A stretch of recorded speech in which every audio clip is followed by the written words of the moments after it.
Jadi gampang masuk surga? Gampang diharamkan dari neraka? Gampang. Tapi pikiran lawannya. Baca la ilaha illallah, tolak selain Allah, hanya terima Allah. Udah gitu. Teorinya gitu Pak. Mau nggak ngamalin? Ya pelan-pelan, kalau bisa diamalin pagi 100, sore 100, kira-kira begitu ya. Mau ya? Ya.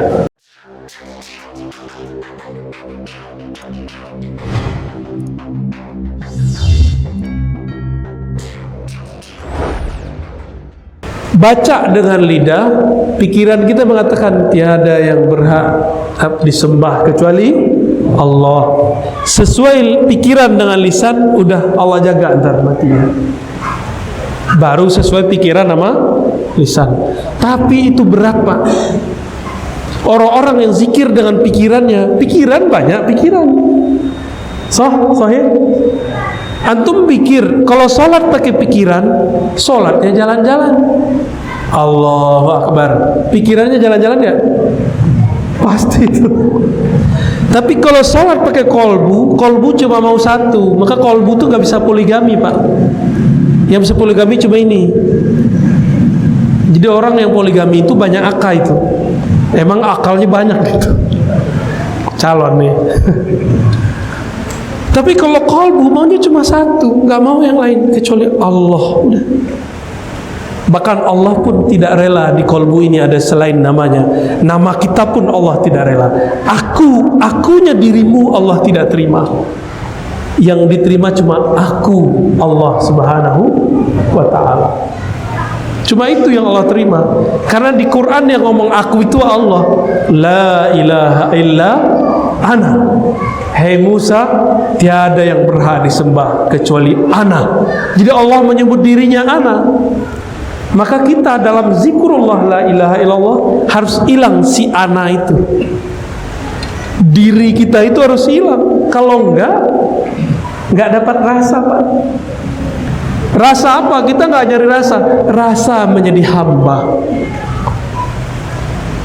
Rasa menjadi hamba itu hilangkan cerdas, hilangkan pintar, hilangkan kesibukan duniawi.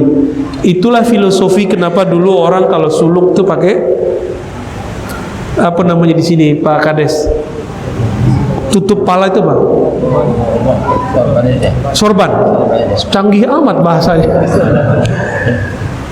Ya, ada begitu Pak dulu. Jadi ridanya ini dipakai untuk di atas, biar pandangannya tidak lebih daripada kakinya. Filosofinya begitu, ya. Nah, ini versi lain nih. Karena kalau versi yang tadi di MUI bisa pusing di sini tadi. Saya nyebut nama-nama kitab di sono tadi ya, bener ya. Baik. Jadi membaca la ilaha illallah dengan akal, artinya akal kita sadar bahwa kita sedang membaca. Itulah yang dimaksud dalam Al-Quran. Janganlah kamu sholat sehingga kamu tahu apa yang kamu katakan. Gitu. Maksudnya saya sadar saya lagi bicara, saya sadar saya lagi ngomong, saya sadar lagi membaca la ilaha illallah. Itu kalau pakai akal. Ya, Imam Asy'ari karena berguru kepada Imam Ruwain, berguru kepada Imam Junaid, maka dia dapat rasa yang lain. Kalau di sini kan capek, la ilaha illallah, sampai itu lelah itu. Karena pikiran kita emang maunya banyak, mau ini, mau itu. Maka sholat yang pakai pikiran, mau dia ustadz, mau dia kiai, kalau dia sholat dengan pikiran, pasti pikirannya jalan-jalan. Ya, maka sholatlah dengan wajah tuh, dengan aku hadapkan wajah kolbuku. Kolbu itu maunya cuma Allah, nggak mau yang lain dia. Dikasih ke yang lain, nggak mau. Ntar tambah keras. Jadi kolbu itu ngambek, tahu ngambek? Apa bahasa? Manggo. Monggo apa manggo? Monggo.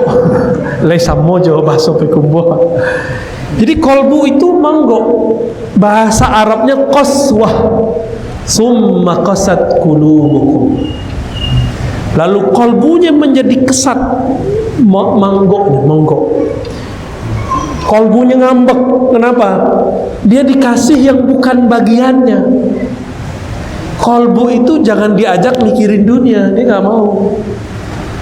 Kolbu itu hanya mau menyebut nama Allah, menyebut asma Allah, nggak lebih.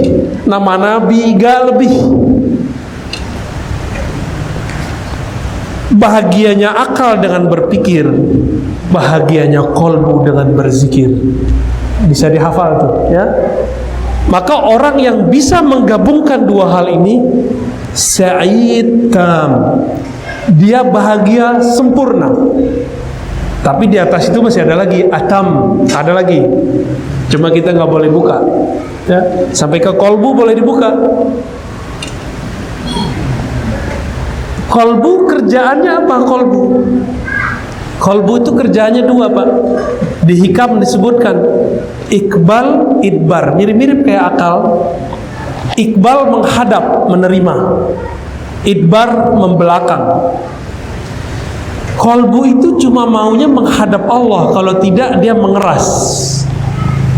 Kalau dia menghadap Allah, maka dia jadi lentur, disebutlah qalb.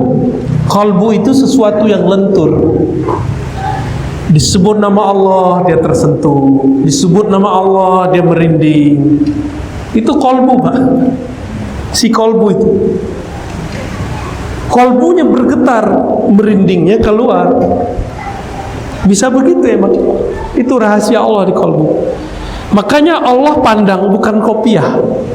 Bukan saya begini, bukan saya pakai sarung. Yang dipandang kolbu lagi ngapain nih.